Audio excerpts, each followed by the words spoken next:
এই সপ্তাহত সাংসদত এখন নতুন বিধেয়ক গৃহীত হৈছে যাৰ ফলত বহুত যুৱক যুৱতী দুখী হৈ পৰিছে।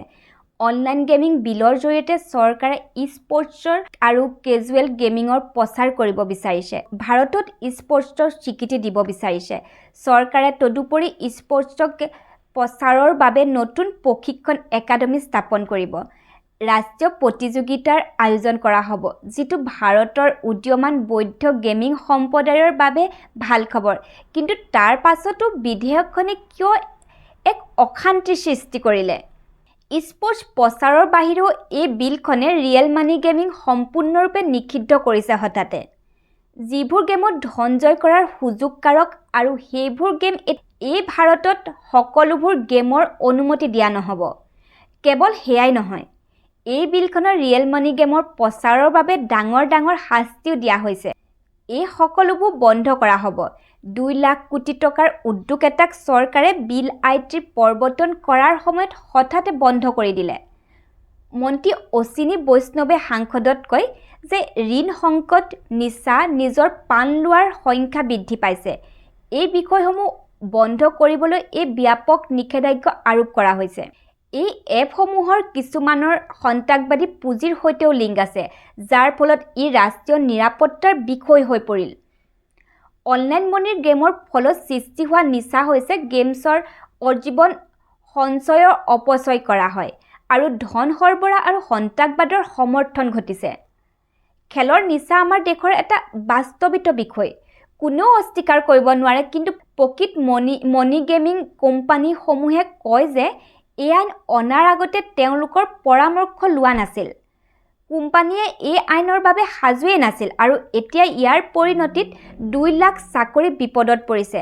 চৰকাৰৰো 20,000-30,000 কোটি টকাৰ ৰাজহ লোকচানৰ সন্মুখীন হ'ব পাৰে। যেতিয়া আমি সমাজ আৰু চৰকাৰী ৰাজহৰ প্ৰতি চিন্তিত হ'ব লাগে, আমি সমাজৰ কল্যাণক অগ্ৰাধিকাৰ দিছোঁ। চৰকাৰে ৰাজহৰ প্ৰতি কিমান গুৰুত্ব দিয়ে আপুনি বুজিব টোল টেক্স বা পেট্ৰল ভৰোৱাৰ সময়ত। কিন্তু এই বিষয়টো ইমান সহজ নহয় যে এই নিষেধাজ্ঞাৰ দ্বাৰা এটা সমস্যা সমাধান হৈছে। আজিৰ এই ভিডিঅ'টোত সেই বিষয়ে ক'বলৈ চেষ্টা কৰিম।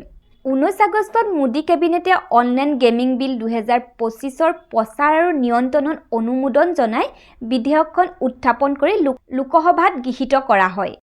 চৰকাৰে আজিকালি স্পীডত কাম কৰে, নহয়তো কিবা কাৰণত চৰকাৰে কোনো বিতৰ্ক বিচৰা নাছিল এই বিষয়টোত। এতিয়া ৰাষ্ট্ৰপতিৰ সন্মতিৰ পিছত এই বিধেয়কখন আইনত পৰিণত হ'ল।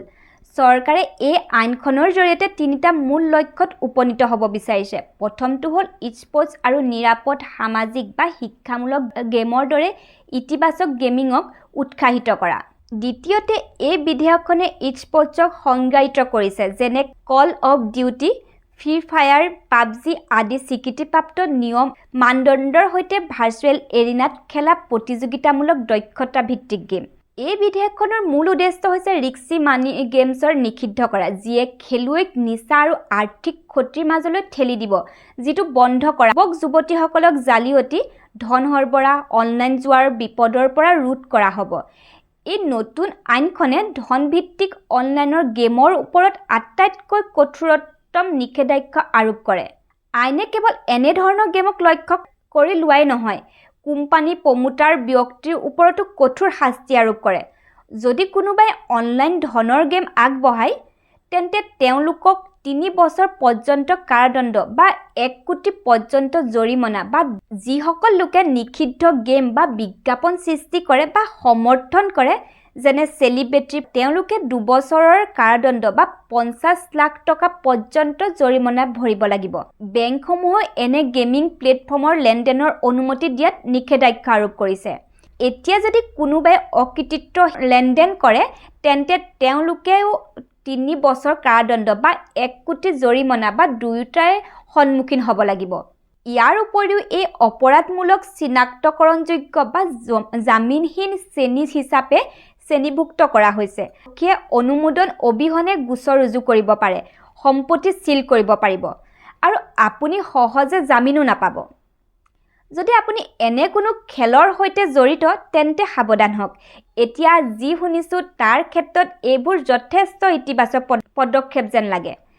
ৰিয়েল মানি গেমিং খণ্ড ভাৰতৰ কোনো সৰু উদ্যোগ নহয় যিটো এটা ষ্টকতে নিষিদ্ধ কৰিব পাৰে ইয়াৰ কোনো বিশেষ প্ৰভাৱ নপৰে যোৱা কেইবছৰ ধৰি এই উদ্যোগটো দ্ৰুতগতিত বৃদ্ধি আৰু সম্প্ৰসাৰণ ঘটিছে আজি IPL হওক বা টিম ইণ্ডিয়া বিশ্বকাপেই হওক এই বাস্তৱ ধৰণৰ গেমিং উদ্যোগৰ পৰাই আহিছে বিশেষকৈ ড্ৰিম 11 আৰু মাই 11 সাৰ্কুলৰ দৰে ডাঙৰ প্লেটফৰ্মত জাৰ্চি পৰা আৰম্ভ কৰি ষ্টেডিয়ামৰ বেনাৰ আৰু বিজ্ঞাপন সকলোতে দেখা দিয়ে সমগ্ৰ ভাৰতীয় ক্ৰিকেট দলটোৱে আনকি প্ৰাক্তন খেলুৱৈসকলে এনে খেলৰ প্ৰচাৰ চলাই আহিছে বলিউডৰ সেলিব্ৰিটি সোশ্যাল মিডিয়াৰ প্ৰভাৱশালীসকলেও এনে বিজ্ঞাপন চলায় ক্ৰিকেটৰ বাহিৰেও আন বহুতো খেল আছে এতিয়া সেইবোৰ আঁতৰোৱা হ'ব আজি ভাৰতত 400ৰো অধিক অনলাইন মানি গেম কোম্পানী আছে 2 লাখ লোকে প্ৰত্যক্ষ বা পৰোক্ষভাৱে কৰ্মৰত হাজাৰ দক্ষ শ্ৰমিক কাৰিকৰী ভিত্ত পেছাদাৰী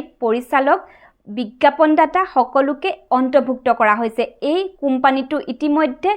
কোম্পানীটোত ইতিমধ্যে 4 মিলিয়ন মাৰ্কিন ডলাৰৰ ওপৰতো বৃদ্ধি পাইছে বছৰি 20% বৃদ্ধি পাইছে অনুমান অনুসৰি অহা 5 বছৰত এই কোম্পানীটোৰ মূল্য দুগুণ হোৱাৰ আশা কৰা হৈছিল কোম্পানীৰ তথ্য অনুসৰি 25 কোটিতকৈ অধিক মূল্যৰ বিনিয়োগ কৰা হৈছে বছৰি চৰকাৰক 30,000 কোটি কৰ আৰু 55 কোটি ব্যৱহাৰকাৰীয়ে আজিলৈকে এই এপসমূহৰ পঞ্জীয়ন কৰা 10 কোটিতকৈ অধিক লোকে নিয়মিত বা দৈনিক এই গেমসমূহ খেলে এই সংখ্যা প্ৰতি বছৰে 10%কৈ বৃদ্ধি পাইছে এই এপসমূহত 20,000 কোটি টকা হেৰুৱাইছে চৰকাৰৰ মতে ভাৰতত বহু লোকে ঋণ সংকটত পৰিছে ছাত্ৰ-ছাত্ৰীকে ধৰি বহু লোকে নিজৰ পান কাঢ়ি লৈছে বহুতে এইবোৰ বিষয়ত আৰু মনে এইটো এটা ভাবুক হৈ পৰিল হয়তো বিধেয়কখন উপযুক্ত বিতৰ্ক অবিহনে গৃহীত কৰা হ'ল কোম্পানীসমূহেও কৈছে যে অনলাইন জুৱাতকৈ ধপাত আৰু মদ দেশৰ জনসাধাৰণ আৰু যুৱক-যুৱতীসকলৰ স্বাস্থ্যৰ বাবে অধিক ক্ষতিকাৰক কিন্তু এইবোৰ চৰকাৰে নিষিদ্ধ কৰা নাই অনলাইন গেমিংক বিশেষভাৱে কিয় লক্ষ্য কৰি লোৱা হৈছে এই অনলাইন গেমিং এপছবোৰ চৰকাৰে নিষিদ্ধ কৰি ভাল পদক্ষেপ লৈছে আপোনালোকৰ মতামত কি কমেন্ট কৰি জনাবচোন আকৌ লগ পাম মোৰ অন্য এটা ভিডিঅ' হৈতে আজিলৈ আহিছো ধন্যবাদ